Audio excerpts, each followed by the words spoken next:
I'm really delighted to be here, and I especially want to thank Dean Robert Greenberg for the invitation to come to talk to you about a project that has consumed me since 2002. It's a very, very special project, and I do hope that when some of you have the opportunity to travel to Europe, you'll make your way to Warsaw. It's not often that a museum makes history as well as chronicles it, and rare too when otherwise cautious observers remark at the opening of a new museum that it may prove a source of hope and pride that propels an entire society forward. Both of those things happened this week in Warsaw with the opening of POLIN Museum. This is a comment that really indicates how little faith there was in this project for the more than 20 years that it took to build it. Cautious observers is really an understatement. And so this statement was made just after October 28th in 2014, when we had the grand opening and we opened the core exhibition. This is where the museum stands. This is a photograph from 1945, and what it shows you is the ruins of the destroyed Warsaw Ghetto, which was on the site of the pre-war Jewish neighborhood of Warsaw. Before 1939, there were 3,300,000 Jews living in Poland, and 90% of them were murdered during the Holocaust. In the city of Warsaw, a third of the population was Jewish, about 300,000 people. And when the Germans created the ghetto, basically they put all those Jews into this very small area, including people from around the area, Jews from the region. There were over 400,000 Jews in less than 3% of the area of the city. But after the Warsaw Ghetto Uprising was suppressed by the Germans, they destroyed the entire ghetto and pre-war Jewish neighborhood, and they left an ocean of rubble. And this I take as both the physical reality, but also as a metaphor for our starting point for creating a museum of the history of Polish Jews. In 1948, on the 5th anniversary of the Warsaw Ghetto Uprising, the uprising broke out on April 19th, 1943, and on the 5th anniversary, there was the unveiling of a monument to the ghetto heroes, both to those who fought and died, and also to the 300,000 Jews that were deported to Treblinka, to the death camp there, in the year before, in 1942. And in the back of the photograph, you can see the destroyed city of Warsaw, because in 1944, there was the Warsaw Uprising, and when the Germans suppressed that uprising, they destroyed 85% of the historical core of the city of Warsaw. And until we created the Museum of the History of Polish Jews, until we opened the doors to the building in 2013 and had the grand opening in 2014, this monument was the only sign, practically the only sign, that Jews had once lived here, that Jews died here, that they had created a vibrant community, a great culture, and that they had been in Poland continuously for 1,000 years. Today, the monument stands. The rubble is cleared, it stands on a plaza, a large park, and it's surrounded by four-story communist-era apartment blocks. And this basically, if you came to Warsaw and you wanted to in some way recognize that there were once Jews living here, this is where you would go. And so when we determined that a museum of the history of Polish Jews would be built, the site would be for this museum to face the monument to the ghetto heroes. In other words, the museum would complete the memorial complex. We would go to the monument to honor those who died by remembering how they died, and we would go to the museum to honor them by remembering how they lived for 1,000 years, the lives they created, the families, the communities, and the civilization that they created. And so today, the museum faces the monument to the ghetto heroes and completes the memorial complex. And the building itself, this probably doesn't quite do it justice, but you get the sense of a very minimalist, rather geometric building. It's clad in glass. I think of a glass building on a site of genocide as an architecture of hope in the face of tragedy. And this glass building, all the drama is on the inside, as you'll see in a moment. On the other side of the monument is the commemoration of the deportation of 300,000 Jews from the Warsaw Ghetto to the death camp in Treblinka in the summer of 1942. The glass on the outside of the building is a bit like scales on a fish. It's not sheer glass, And on the glass is silkscreened the word POLIN in Latin letters and in Hebrew letters. And I'll explain why that word is so important when I take you into the exhibition itself. So this is a building that is a glass building. This is the other side of the building, the largest glass window in Poland. It's a kind of curtain window, it's suspended, it hangs, and the building itself is the most luminous, transparent, open, reflective building you could imagine. It shimmers in the light, and the light play on the glass dematerializes the bulk of the building.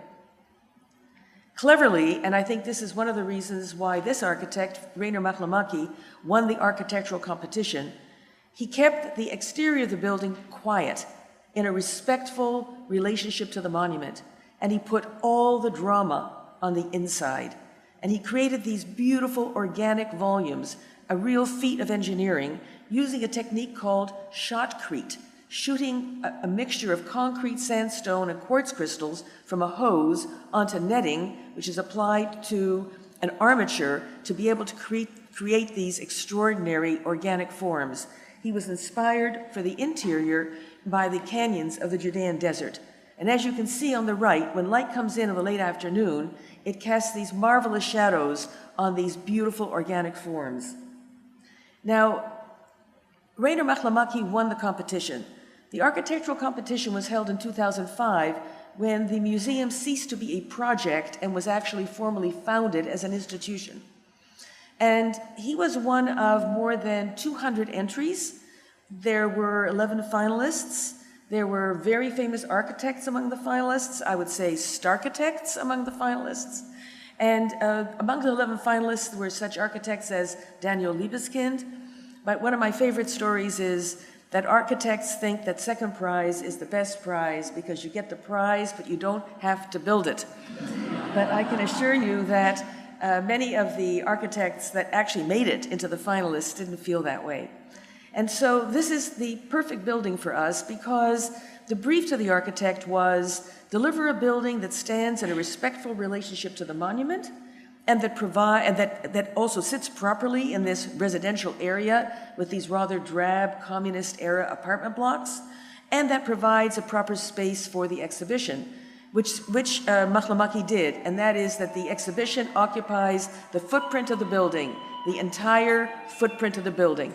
And in that way, we did not have to adapt the exhibition to his architecture, and he did not have to adapt his architecture to the needs of our exhibition. And as you will see, the kind of exhibition that we've created, a multimedia narrative exhibition, really needed what we call a black box. And that is exactly what he delivered to us. And so we enter, and because I'm responsible for the core exhibition, I'm in a very privileged position to be able to take you behind the scenes and to give you what is in essence a kind of curatorial insight, not only into what the exhibition is, but also to how we created it and why we created it in the way that we did. And so we basically come into the building, and this institution is a cultural and educational institution with an enormous program of temporary exhibitions, workshops, concerts, performances, debates, seminars, lectures.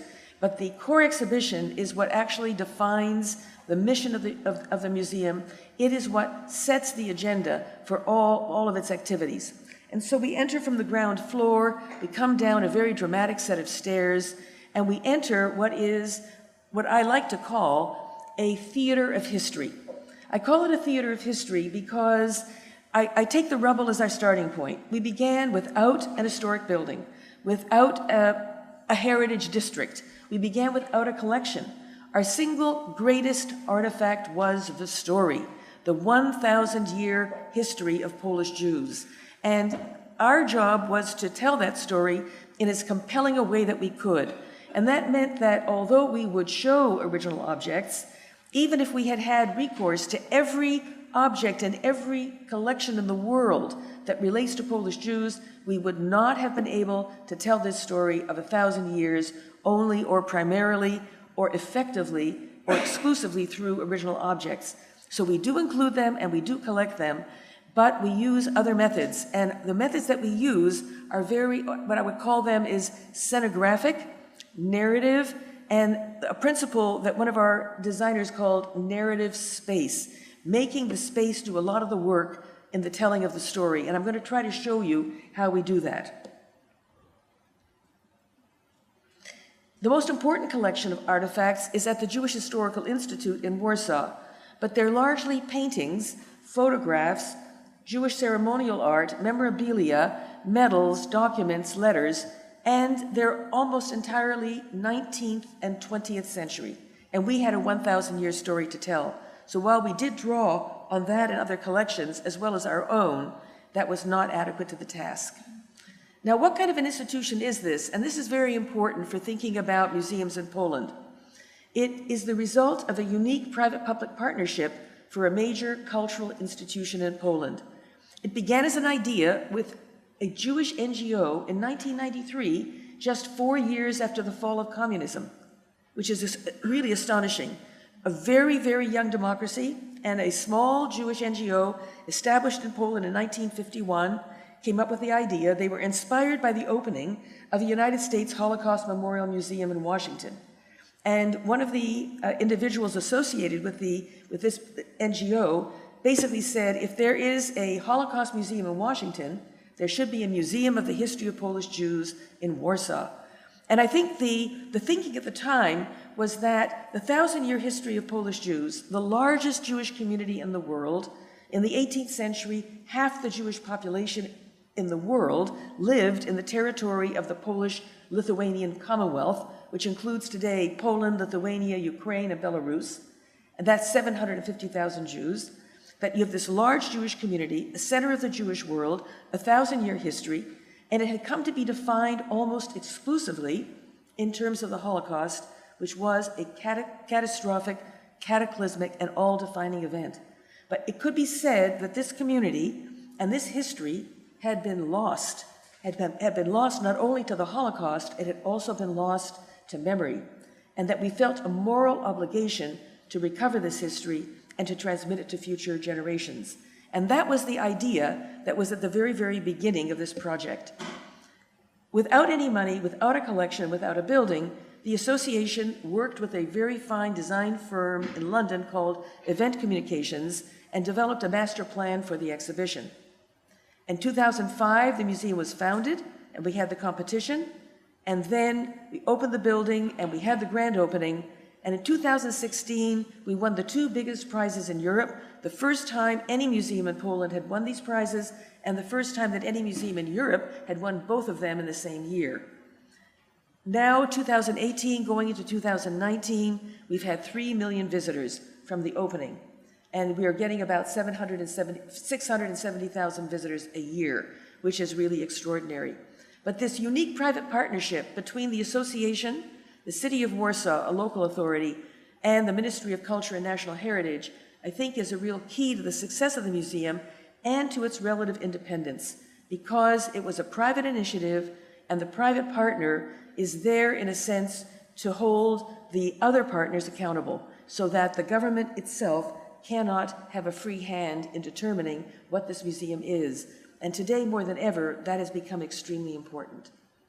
Now, I like to say that we don't have a master narrative, but one of my colleagues, one of my favorite historians, Moshe Rossman, he said, well, you don't have a master narrative, but you are working with a set of what he called meta-historical principles. That is to say, a set of ideas that are actually governing how you understand this history, the kind of story you will tell, and the way you will tell it. So let me briefly identify what those principles are, because I think that they account for the intellectual coherence of this very, very large exhibition about a very, very long history. The first is the period. Many people have asked me, what's the most important period in the history of Polish Jews? That is usually a rhetorical question. Invariably, they already know the answer. For most, they will say the Holocaust. Others will say the interwar years, which is actually the period that my parents grew up in Poland. My father and mother were born and raised in Poland. They were born in 1915 and 1916, and they left in the 30s. Others will say the interwar years. Some will say the post-war years because it's their period. Nobody says the Middle Ages. My medieval historian always complains. She said it's more than half the millennium, and nobody's interested. As it turns out, they're very interested. But my answer is always one and the same, that the single most important period in the history of Polish Jews is 1,000 years. All of it. All of it. That's the message. The message is 1,000 years of continuous Jewish presence in this territory. The second principle is that Jews are an integral part of the history of Poland, that they're not only in Poland, but also of Poland. That this is a story of a spectrum of relations. It is not a history, an unmitigated history of anti-Semitism that begins with hate, ends with, doesn't end, but if you will, leads to genocide, and then ends with hate. Rather, it is a story of a spectrum of relations, a story of coexistence and conflict, cooperation and competition, separation and integration, and that these are not equal, but in some periods, one of those elements is in the foreground and the other is in the background. That Jews created a civilization that is categorically Jewish and distinctly Polish, Ukrainian, Lithuanian, Belarusian, depending on which region in this large Polish-Lithuanian Commonwealth they were living. Polish Jews became the largest Jewish community in the world and a center of the Jewish world. And the power of telling the story in the very place where it happened. Now that might seem obvious to you, but I can't tell you how many times my American Jewish audience asked me, why are you making this museum in Poland? And I said, well, you don't ask that about the Jewish Museum in London or Paris or Berlin. Where should we make it? They said you should make it in Tel Aviv or in New York. You should, in other words, you should make it where, quote, the Jews are. And we said, no, we will make it where the story happened. And the power of the site, harnessing the emotional power of the site is also a key, I think, to the museum's effectiveness. And finally, we're a site of conscience, and that our goal is to create a zone of trust, a trusted zone for engaging with difficult subjects, which means that we want to be authoritative without being authoritarian. And that's why we do not have a master narrative. It's why we've created a multi-voiced narrative, and I'll try to show you some of the ways in which we've made good. So now we're going to enter the exhibition. We come from the ground floor, we put aside our tickets and our coats and all of our everyday cares. We walk down a very grand set of stairs and we enter into the lowest level of the building, and we're still in the building because actually you can see all the way up to the roof. And it was always intended from the master plan that we would begin the story in a forest, that we would begin the story in a space of historical imagination, in a poetic space, in a space where our visitors would encounter a legend that Jews told themselves about how they came to Poland, why they came to Poland, and why they stayed. That we would start in a very counterintuitive and poetic way. And the story is the story of POLIN. And we use a version by Agnon, the great Hebrew writer who won a Nobel Prize for Literature, and there are many versions of it, it being a legend. It goes something like this. Jews were suffering persecution in Western Europe. They fled, they went east, they found themselves in a forest. And then depending on the version, the clouds broke and an angel's hand pointed, and they heard the words, POLIN. Or the birds chirped, POLIN. Or they saw pages of the Talmud, pages of the Gemara, pages of sacred texts floating down. Or they saw Hebrew words carved in the trees. And when they heard POLIN, they thought they were hearing Hebrew, and they thought it meant rest here. And so they said to themselves, and here we shall rest until the Messiah comes and takes us to the Holy Land, which will be a very long time. And that is the way that we begin. It's a counterintuitive way to begin, but it's beginning with, if you will, a visitor, in a sense, putting themselves in the shoes of Jews in Poland, thinking about how it was that they came here more than 1,000 years ago. And when we cross the threshold between this legend and the medieval gallery, we cross the threshold between legend and history, from the forest to the Middle Ages, from legend to history. What do we have for that 500 years, for more than half the millennium? What do we have for telling that story? Well, what's the story? The story is a story of traveling merchants who begin coming to this territory and passing through it on the Amber route. They come all the way from Spain, they go all the way into Byzantium and back. And from those traveling merchants in the course of 500 years, Jews begin to settle, they start to form suburbs, they start to form small settlements, and then they form actual communities. And by around 1500, Jews are settled in more than 100 places. Around 50 of them are communities. How did it happen from a few traveling merchants to the beginning of the moment when the center of Ashkenazi Jewish life shifts from the Rhineland to this territory? It's a 500-year story. What do we have? We have tombstones and coins. And the coin is not that big. It's the size of a penny. It's the size, I'm not sure, do you have pennies? Well, we have pennies. It's the size of a penny. But these coins are fascinating. They're bracteates, they're one-sided coins, and they have Hebrew inscriptions on them, which means that there were some Jews that had a license, a charter, a privilege, a privilegium, to actually mint coins or to supervise the minting of coins.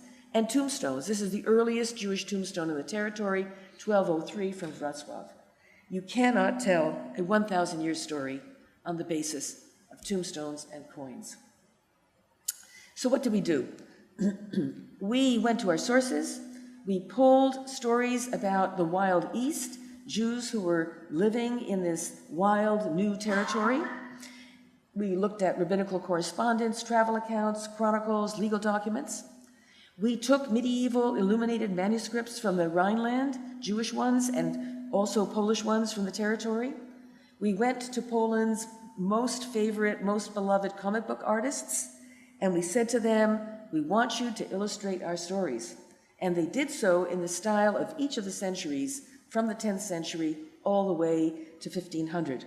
And then we went to conservators of Polish churches, and we said, we want you to paint the walls. And we want you to gild the walls with real gold. And the result is a hand-painted gallery, which is like being inside a life-size illuminated manuscript 360 degrees. And of course, we support this hand-painted gallery with multimedia and interactive stations. But I think the most powerful experience is this feeling of being in an illuminated manuscript, which is our way of telling this 500-year story. When we move into the next period and the next gallery, we move into what is often called in Poland a golden age, which is something of a trope because this age wasn't as golden as you might imagine, and also as a kind of Jewish golden age, which we treat with a question mark. And we really ask the question, was it a paradisus Judaeorum, or was it not, or in what ways yes or no? Because the phrase actually comes from a satirical poem in which the phrase is a criticism. It means, in essence, that Jews had it too good, which was one of the many criticisms that the poet had regarding the Polish-Lithuanian Commonwealth. And we divided this into two periods. In the first period, what we wanted to communicate was the shift of the center of European Jewry from the Rhineland to this territory, and the two elements that accounted for the rise of this area as a world Jewish center. And the two elements were the rise of rabbinical authority, scholarship, advanced schools on the one hand, and on the other hand, a high degree of Jewish self-government. Now, those are very abstract ideas. They might even sound boring. And our hardship case is the 15-year-old Polish boy. And you just try communicating this to someone who really has no knowledge and starts out with no interest in the topic. And so one of the things that we've done all the way through the exhibition as a way of engaging our visitors is to keep our visitors in the historical moment of the story and to create a kind of play script that goes along with our scenographic treatment. In other words, quotations from primary sources from the period and a set of voices that form a kind of choir. Sometimes it's cacophonous and sometimes it's in harmony. And this is a very good example of it. We have the poem of Paradisus Judaeorum. We have a quotation from the great Rabbi Moses Isserles, who basically says that their hatred of us in this country has not overwhelmed us as in the German lands. May it remain so until the coming of our Messiah. This is a period of early modern religious toleration. You might say he had low expectations, but it was certainly better than in German lands. And so we try very much to engage our visitors in a way that we think will be very vivid. but also multi-voiced. And some of our most effective, I would say, tools are maps and graphics. And this is a map of the Polish-Lithuanian Commonwealth, the most complete map of Jewish settlements in this territory, and it's based on a census of 1765. And it includes Poland, Lithuania, Ukraine, and what is today also Belarus, as well as some of the neighboring territories. So, how do we communicate the rise of rabbinical authority to a 15-year-old Polish boy? We thought that the best and most material evidence of this idea were in fact Yiddish and Hebrew printed books, because this territory became a center of Hebrew and Yiddish printing, and the Yiddish printing for women and Hebrew printing, particularly to represent the scholarship that was a hallmark of the territory. And what better way, in a sense, to seduce our visitors than to create printing presses? And we initially intended them for kids, but it turns out that adults love them too. And so our visitors, there are 4 printing presses, and our guards that are there, in a sense, to protect the exhibition, are actually helping the visitors to print. And they're printing Jewish printers' marks, title pages, taking them home, framing them, hanging in their homes. I don't think the authors in the 16th century of these great works had any idea where these images would land. We also open the books in our, if you will, library, in quotation marks, and we're able to present material that's never been shown before, and to help our visitors understand in a very elementary but rather essential way what's inside these books, because these books were actually intended for a specialized audience. In the middle of the period of this golden age, we have 1648, the Nanski Uprising, which in Jewish memory was, if you will, the equivalent at that time of what the Holocaust means today. A third of the Jewish population was killed, many were forced to convert, others fled. But from a Polish perspective, the 17th century was a century of war, and the most traumatic event was the Swedish War. So that during the 1600s, the Commonwealth was absolutely devastated.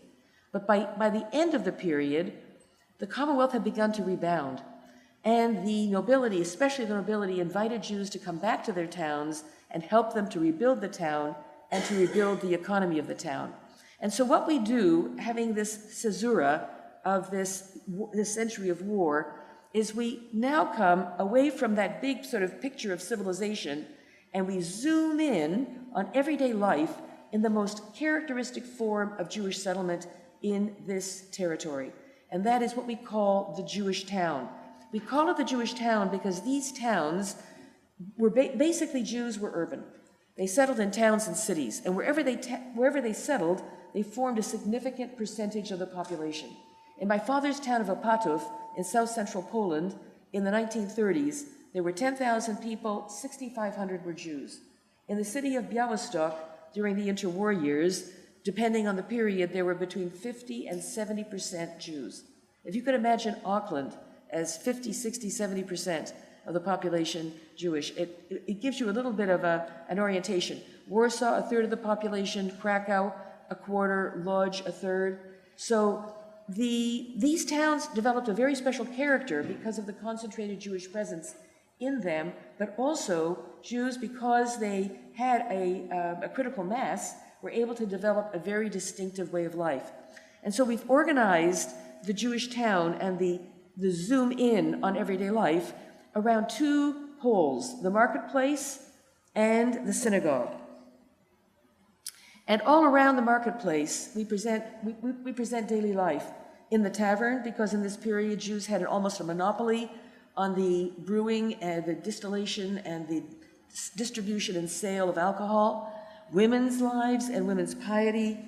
We're probably the only museum of Jewish history that has a church, although we had Israeli visitors who said they didn't realize it was a church, and I said, how is that possible? Doesn't it look like a church?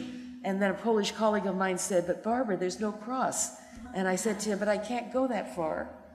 So this is a church without a cross. But what it is it's as we do everywhere, it's a poetic, evocative setting, and our goal was to present the changing relationship of the church and the Jews. That was our goal. and also to present the heretic, the false messiah, Jacob Frank. But the second pole in this two-pole Jewish town is the synagogue. And already in the master plan, Event Communications had intended to somehow or other reference the wooden synagogue, because wooden synagogues, the ones that were created particularly in the 16th and 17th centuries, they were magnificent. There were about 2,000 of them. They were absolutely stunning works of vernacular architecture, of wooden architecture. They shared many building techniques and materials with the local vernacular wooden architecture, but they also had unique features of their own. And when we began to develop from the master plan, I had a very special opportunity to meet with an educational studio in Massachusetts whose mission it is to, quote, recover lost objects. Now, all these wooden synagogues, not one of them is still standing. All of them were burnt to the ground during the war. But there's one in particular, well, basically their interest in them emerged in the late 19th century, and between the 1890s and World War II, there were architectural historians who were really interested in vernacular architecture, and they started to document them. The single best documented of these wooden synagogues is the one that once stood in Gwoździec, which is today in Ukraine, and this is it. And this is from the documentation of this synagogue, which began in the 1890s and culminated around 1913 because this synagogue was destroyed during World War I when the Russian front moved through the town. So this gives you a little bit of a sense of the outside of the synagogue. And now, among those who documented this synagogue is Alois Breyer, an architect in Vienna, and he left us many, many drawings, cross-sections, floor plans, measurements, photographs, and even color studies. And this gives you a little bit of a sense of the complexity, that is to say that the inside cupola has absolutely nothing to do with the structure of the exterior roof. So you have two completely different experiences from the outside and the inside, plus a very, very complex and very interesting timber frame structure. But also Isidor Kaufmann, a Jewish painter in Vienna, he used to spend months in the area of the Commonwealth that came under Austrian rule. And he called this his promised land. He wrote letters to his wife. He said, it was as if he said, I died and went to heaven. I'm in the synagogue. It's incredible. I'm making drawings. I will come back and I will make a painting. This is his painting of one section of the Gwoździec wooden synagogue.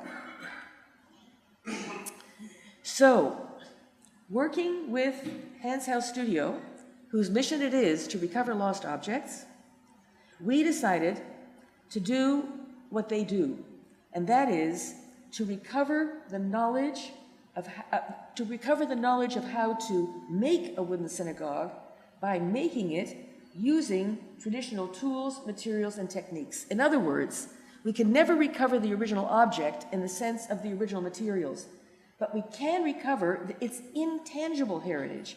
That is, the tangible heritage is unrecoverable, but the intangible heritage is recoverable by using traditional tools, materials, and techniques and the documentation to actually build it. And what happens when you do that is you actually materialize that knowledge and you create a new kind of object, which is why I refuse to call what we did a reconstruction, a facsimile, a copy, a replica. None of those terms can properly describe, can properly define what this new kind of object is, because its value is in the knowledge that was recovered in building it. So we went to an open-air museum in the south of Poland, outside of the town of Sanok, a kind of skansen. We ordered 200 raw logs with the bark still on. We assembled a team of volunteers and experts. We worked with the Timber Framers Guild of America.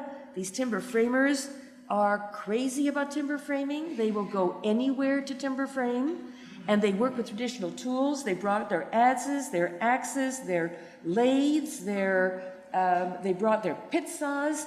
They brought their tools in golf bags and in ski bags.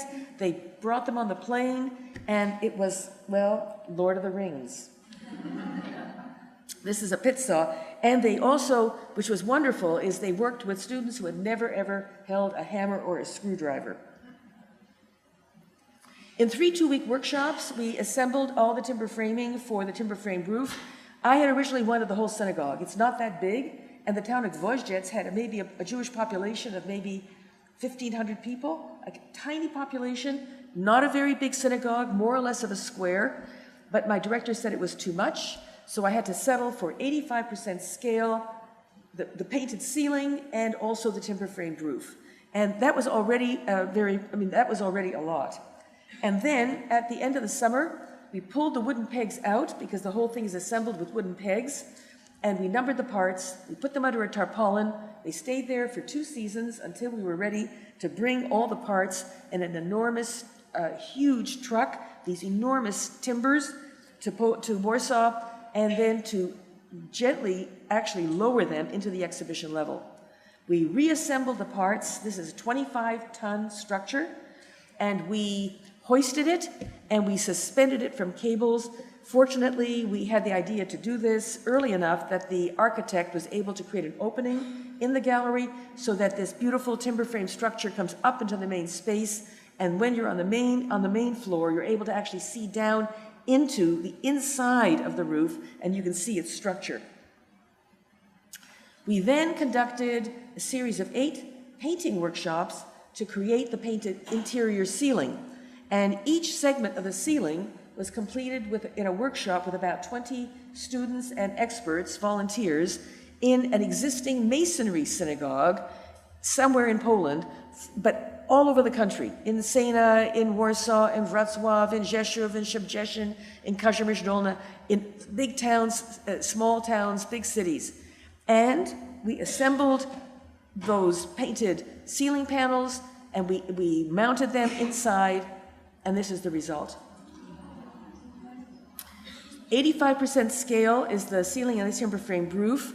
The reader's platform, on which is the reader's desk, which is where the Torah would be read, is 100% scale. We've put it in the center because it's out of scale, but actually, as you know, if you remember from that cutaway, from the cross-section, it's actually off-center. And it is really the most memorable, I think, of anything we've done. And it is a bit like the medieval gallery. It's a handmade object in a multimedia narrative exhibition. And you would expect there would be tons of screens and digital this and digital that. But the most powerful things were made by hand. They're completely analog. My favorite, of course, are the kids. And we give them a cushion with straps, and they walk around like little turtles. And when we come here to this area, we encourage them to lie down and to just really revel in the beauty of the signs of the zodiac, a bestiary, plants, inscriptions. It's just absolutely stunning evidence that Jewish life was lived in full color, and not only in the black and white photographs that we've come to identify with this world. And then on the main level is where we provide all the documentation, because we keep our visitors in the moment of the story in the exhibition. But when we come up to the main level, we have this beautiful glass ledge, and here we can show the process, the archival materials, and I was really stunned that even kids would become engaged. This kid's not even 15, so we're already, lowering the threshold here, and he's looking for his town to see if there was a wooden synagogue in his town. And so when we come to the end of the sort of so-called Golden Age period, 1772, we come to a moment where Poland was or the Polish-Lithuanian Commonwealth was a very decentralized country. It was essentially a republic of nobles. The nobles had acquired a lot of power. It had a very weak army. And the surrounding countries, the Russian Empire, the Austrian Empire, and the Kingdom of Prussia, they all looked at this great Commonwealth and decided to each take a piece of the royal cake. And that is the title of this very famous graphic. And you can see them tearing up the map of Poland. The last king of Poland, the crown is slipping off his head, and that is the inspiration for this installation. And our intention was, how do we communicate that the long 19th century, from 1772 to World War I, there is no Poland. There is no Poland. Poland is gone from the map. The Polish-Lithuanian Commonwealth is gone from the map. But it kind of, I would say, it's like a palimpsest. It's lying underneath a new map. And the new map is a map of each of the 3 pieces of the old Commonwealth that are now part of the Russian Empire, Austrian Empire, and the Kingdom of Prussia. And in order to communicate that, we took this very high space and we created these very, very enormous portraits. And an empty throne, which is the last king of Poland. My 19th century historian was not happy. He thought the portrait should be small because, and I realized later, because this is such a painful moment in the history of Poland, they don't like to be reminded of it, but these enormous portraits. But my feeling, and several of us felt, that it was the best way to communicate in a very strong and in the language of exhibition what this 19th century would be about. We call this 19th century Encounters with Modernity, and we look at the geopolitical aspects, the legal aspects, but also the impact on everyday life, transformations in the Jewish wedding.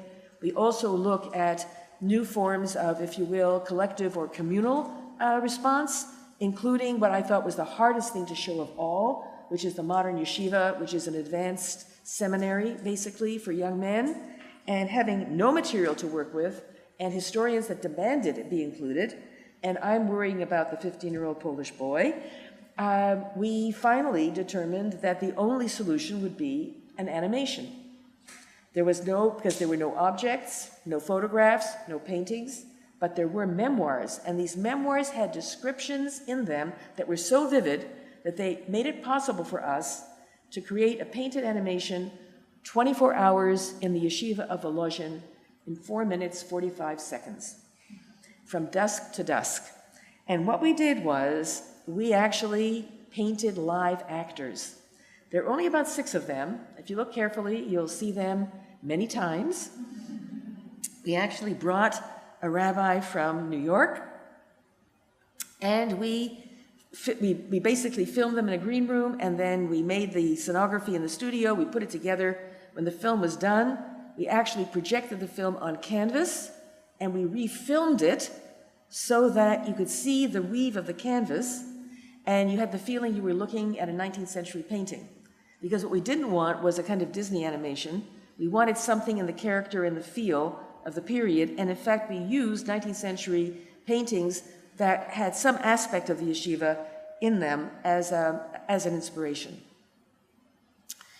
The second half of the 19th century is a story of industrialization, urbanization, and we begin it with the story of the railroad, and we look at the emergence of new forms of Jewish modern social and political movements, modern Hebrew and Yiddish literature, the rise of new elites, new Jewish elites, and also, of course, the rise of modern racial anti-Semitism. Emigration is a big story here, and it's a long 19th century, and it's a very, very rich story. World War I, the empires collapse. There's no more Ottoman Empire, Russian Empire, Austrian Empire. There's now Germany. There's no Kingdom of Prussia. And there is a redrawing of the map of Europe. And this last year, 2018, was the 100th anniversary of Poland's regained independence, because it is the year in which the Second Polish Republic was established. And this is a very short but very important period, the 1920s and 30s. And it being so short, we decided to organize this experience thematically on a 2-story street. This has a mezzanine. These are white relief walls. Everything that you see is actually projected on them, which was no mean feat because it's quite narrow. And we present here the vibrancy of Jewish political life and cultural life. We present daily life across the length and breadth of this new republic. And we also present the challenges of growing up and intergenerational conflicts in this very rapidly, very dynamic society, and especially in the context of economic hardship and rising anti-Semitism, most virulent after 1935. And so political life, the 3 main parties that succeeded, Zionism, the religious party, the Aguda, and the Jewish labor movement, the Bund. And of course, Jews were very passionate about politics, but their greatest achievement was not electoral. It was actually in offering a total way of life to the followers of any of these parties. And the timeline, which basically shows Jewish responses to key events during this 20-year period, but especially the rise of virulent anti-Semitism after the death of Pilsudski in 1935. We have a very nice way of presenting music, and it includes a tango. Our visitors are encouraged to dance, and when our young visitors dance, our older visitors tell them, you don't know how to do this, we'll show you. And that's a sight to behold. And so we present the modern Yiddish literature, modern Hebrew literature, and also Jewish creativity in the Polish language. One of my favorite areas is a section of the mezzanine dealing with growing up, and it's the area dedicated to children's play, which we think of as a kind of autonomous area of children activity. And I love it very much because I spent more than 40 years recording my father's memories of growing up in Poland. He was born in 1916 and he left in 1934 when he was 17. And among the interviews that I did with him were interviews about the toys that he made, and he could remember more than 20 different toys that he made as a child out of paper, string, bark, inner tubes of a tire, bits of tin, wire, out of a hanky. And so I documented them, he taught me how to make them, and because they're children's toys, basically they would play with them, throw them away, and make them again. So as a result, nobody collected them. And so what I did for our museum is I made them.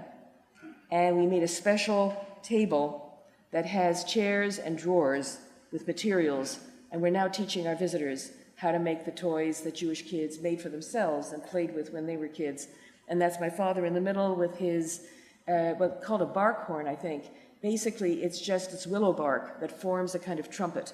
And it's called a shofar, a ram's horn, or a trompeta, a trumpet.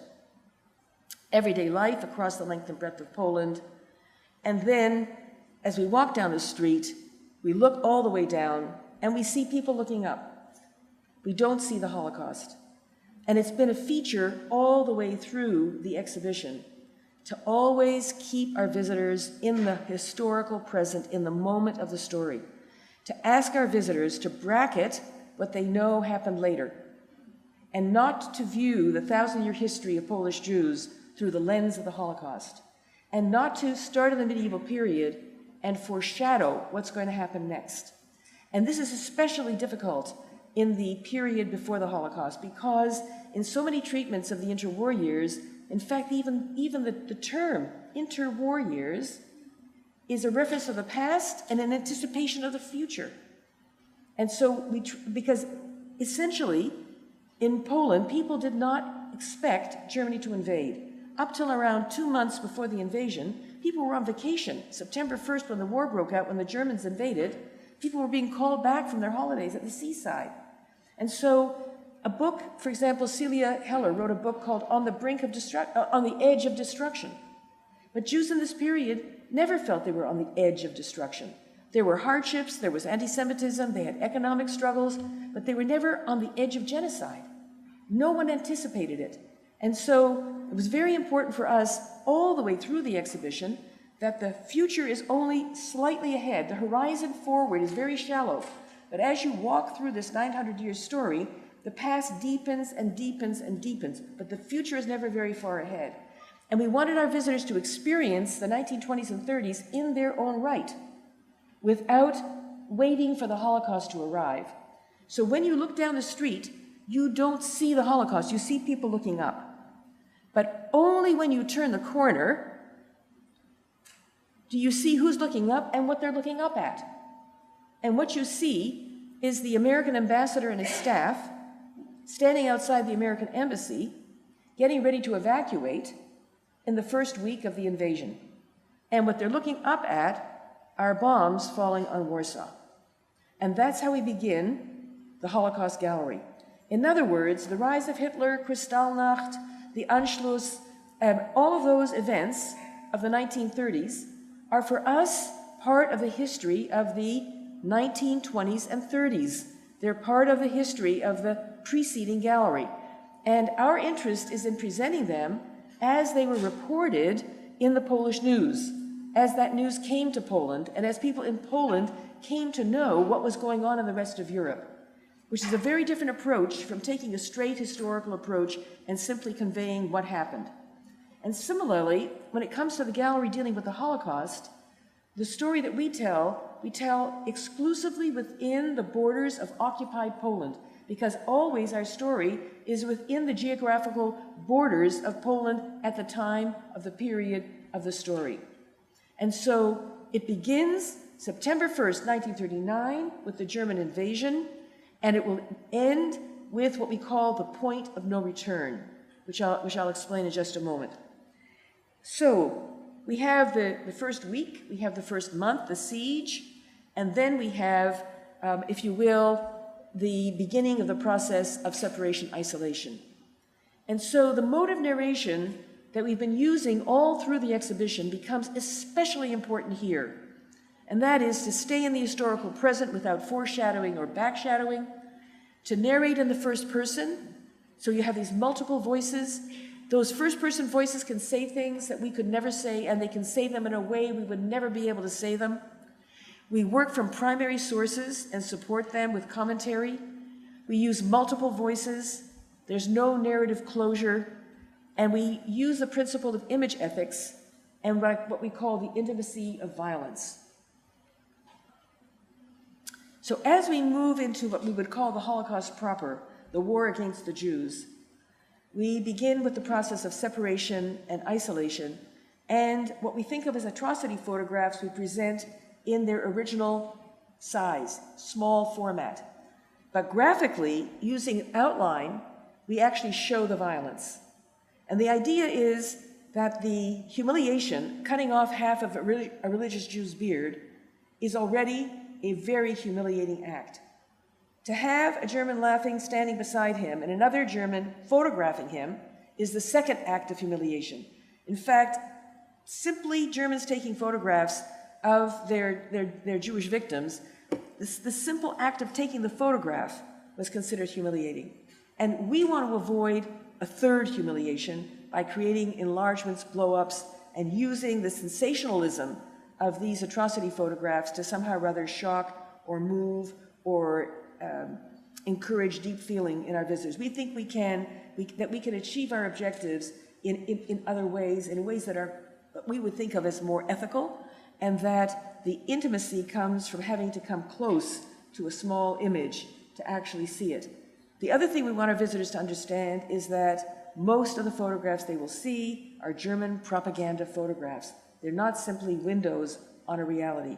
And that's very important for us as well. The culmination of the process of separation and isolation is the creating of ghettos. And our principle of pars pro toto means that rather than show many ghettos or create a kind of amalgam or synthesis, we focus on one. We focus on the Warsaw Ghetto. We focus on the place where we are located. We are a site-specific museum. And that purple area shows you the outline of the Warsaw Ghetto. Less than 3% of the city for more than a third of the city's population. There were 7 to 8 people per room. Our presentation of the Warsaw Ghetto is also very consistent with our approach. There are 2 narrators. There are quotations from their diaries. One is in Polish, one is in Yiddish. On the right is Adam Cherniakow, who is chairman of the Judenrat, the Jewish council that was established by the Germans to run the ghetto and carry out their orders. And his diary was in Polish. On the other side is Emanuel Ringelblum, a labor Zionist, an historian of the Jews of Warsaw, a social activist. He kept the diary in Yiddish, and we quote from his diary. And this vis-a-vis is the contrast between how they respond to exactly the same situations and events is this kind of multi-voice, contrapuntal approach to our approach to narration. Now, we have a very unique opportunity here, which really allows us to realize our principles more fully than we would otherwise be able to. And that is that Emanuel Ringelblum established a secret archive, a team of about 60 people who, in secret, recorded everything that was going on in the Warsaw Ghetto and also outside of the ghetto from refugees and reports that came in. And that included postcards, ration tickets, candy wrappers, posters, programs, announcements, diaries. It included every shred of paper, every conceivable, even counterfeit coins that had been made. And his team believed that they would survive the war and that after the war, they would use the archive to write a history of the Warsaw Ghetto. But during the Great Deportation of 300,000 Jews to the death camp at Treblinka in the summer of 1942, they realized they wouldn't survive. And so what they did was they packed up the archive in tin boxes. And they buried about 10 tin boxes of the archive, and they noted where the address was, and they hoped that somebody would survive, and that after the war they would dig up the archive, and that they would, as one of the last testaments of one of the members of the team, in his last testament he said, and that when they would open the archive, they would scream the truth to the world. Then, just before the Warsaw Ghetto Uprising, about 6 weeks before the Warsaw Ghetto Uprising in April of 1943, when they realized that this was absolutely the end, they bundled up the archive and they buried it in milk cans. And then, after the war, there were, I think, 3 out of the team that survived, and they managed in that ocean of rubble to find the spot where the tin boxes had been buried, and they excavated them. And then in the 1950s, by accident, there was a construction company that was creating a foundation for a building and had earth-moving equipment and was digging, and by accident they came up with the milk cans. And the workers, they wanted to empty the contents and save the cans. But the foreman said, no, I can see there's Jewish writing. We should give the material to the Jewish Historical Institute, which they did. And today, this collection, the Oynek Shabbos Archive, which is at the Jewish Historical Institute, has been entered into UNESCO's Memory of the World Register as one of the great treasures of humanity. And it is the most extraordinary material. And that is the material that we've used to present the Warsaw Ghetto and much more of the history of the Holocaust in occupied Poland. So what does that mean? It means that we are actually presenting that story through documents of victims, because most of those who created those documents didn't survive. They're victims, they're people who, not knowing what would happen next, without any retrospect, in the moment, on the spot, were recording what was happening. So this is, I think, maybe unique in Holocaust presentations in that there is no post-war Holocaust testimony. There are no videos. There is no post-war survivor material. We present that material in our resource center. We have the access to the whole Spielberg archive, to the Shoah Foundation archive, and our visitors, we encourage them and help them, and our teachers as well, to use that material. But here, we are in the moment of the story, and it's a very, very unique opportunity for our visitors to experience not knowing what will happen next and the choiceless choices that people had to make. We also explore Polish-Jewish relations during this period, particularly on the Aryan side, which is after the Warsaw Ghetto Uprising and after the liquidation of the ghettos. This becomes really the story. And then we bring our visitors into the post-war period.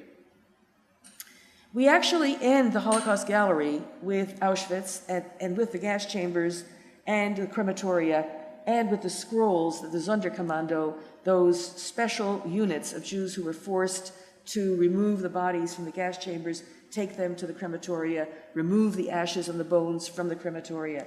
And some of them wrote absolutely exactly what they witnessed, rolled their notes up and buried them in the ash pits with the bones in the hope that after the war they would be found, and they were found. And so we actually end the Holocaust Gallery with what we call the point of no return. And then we bring our visitors out, what the world knew, the forming of the Third Polish Republic, and we bring them into the post-war years. Now, there are those who said we should have ended the entire exhibition with the Holocaust, and we said absolutely not. There were others who said the whole museum should be the Holocaust, and we said for sure not. And so the post-war years, I would say, is the least known period. That is, Polish visitors know nothing about the Jewish experience in the post-war years, and Jews in the world know zero about it, whether it's about Poland or it's about Jewish experience in Poland. And Jews returned to a destroyed world. 90% of Polish Jews had been murdered, though most of those who survived in the Soviet Union. They were saved by deportation, and by war's end, there were about 250,000 survivors in Poland. About 25,000 had survived in hiding. It was clearly not a way to survive. About 25,000 came back from concentration camps, and the rest came from the Soviet Union. Some stayed in the Soviet Union. The biggest question for them was whether to stay or to leave, and that is essentially the story of the post-war years. On one side, the story of leaving, and in fact, most of the Jews who were in Poland at the end of the war left, and on the other side, the story of staying. Of course, being a site-specific museum, we tell the story of the creating and the unveiling of the Warsaw Ghetto monument. Jews who were in Poland at the time, whether they were planning to leave or planning to stay, they were seeking justice, they were wanting to restore dignity, and above all, they were wanting to memorialize the genocide. The post-war violence is one of the most painful moments, from my point of view, in this 1,000-year history. And we, of course, work with the iconic pogrom in Kielce, July 6, 1946, but also other forms of violence in this period. And we present it as we do all the way through, voices from the period, multiple voices. And as a result of the violence between 1946 and 48, more than half the Jews living in Poland left. It was a period of emigration panic. But at the same time, there were Jews who stayed and who are there till this very day. And we explore a very unexplored topic, which was Jewish life under communism.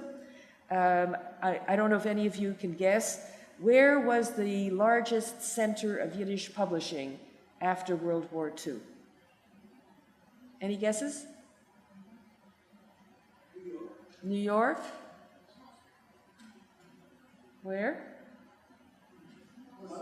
Warsaw? Moscow? Buenos Aires. Buenos Aires. Big Jewish immigrant community there and really Yiddish speaking. And the second biggest was Poland. The cultural policy was socialist in content, national in form. Hebrew, zero, no way, because either they thought it was Zionist or they thought it was religious. Neither of them was acceptable. Yiddish, yes. How they could justify publishing 19th century Yiddish classics like Shalom Aleichem, Peretz, Medal HaMeichel Svarim, I have no idea. I don't know what's socialist in content there. But in any event, Yiddish was okay. So we have a wonderful opportunity to present post-war Yiddish, which is really, was for me a great joy. Last year was the 50th anniversary of the communist-sponsored, state-sponsored, anti-Semitic, anti-Zionist campaign, and as a result of which, the 20,000 Jews that were left in Poland by 1968 were harassed, and many of them were forced from their jobs, and about 13,000 of them left under the most humiliating conditions.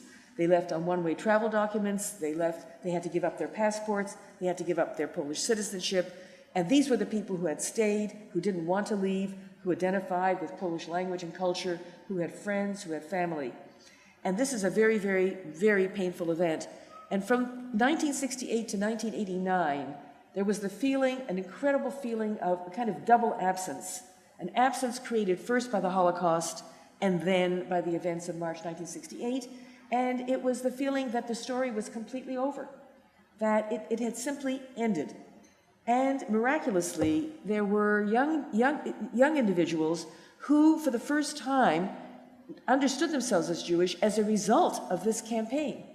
They were in Poland, and they decided, and they were thought of at the time as the seedlings. They actually decided to figure out what it meant to be Jewish.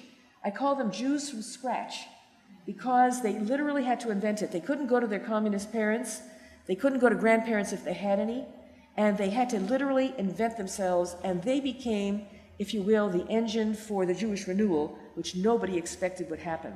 And so after 1989, with the fall of communism, the renewal of Jewish life on a small scale has really become a phenomenon, and it's a very exciting one, even though the scale is very small. And so we think of the period after 1989 as basically small numbers, meaning there aren't very many Jews, small numbers, big presence. And that is to say that Jewish presence in Polish consciousness is really big. And it's expressed particularly in an interest in all things Jewish. My feeling is that this museum could not succeed if not for that interest. And of course, anti-Semitism is also an aspect of it, in terms of, if you will, Jewish presence in Polish consciousness. And it's here, for the first time, that we have video interviews, because these are interviews with individuals, Jews who are living in Poland today, who were born and raised in Poland, and we ask them, there are about 20 of them, we ask them a series of questions. Is there a future for Jews in Poland? Is there anti-Semitism in Poland? What does Israel mean to you? What does Judaism mean to you? Who can make Jewish culture? But the best question, the one that came to me as a total surprise, a question that I would never have thought to ask ever in the United States, in Canada, in Israel, and that question was, did you always know you were Jewish? And the stories that people tell, some did, some didn't find out until they were in their 50s or 60s. And why? Out of fear, out of shame. It's a whole story unto itself. And that's why when people ask, how many Jews are there in Poland? The chief rabbi of Poland likes to say, he doesn't know how many Jews there are. All he knows is that the number keeps increasing, but the birth rate doesn't. And that, of course, is a reference to this phenomenon. Finally, we are going to create an installation dedicated to Jews who left Poland and made their lives elsewhere, and the legacy of Polish Jews that they took with them. And I think that that will be, and we've just now put out a call for short videos on that topic. And so with that, I invite you to come to POLIN Museum of the History of Polish Jews.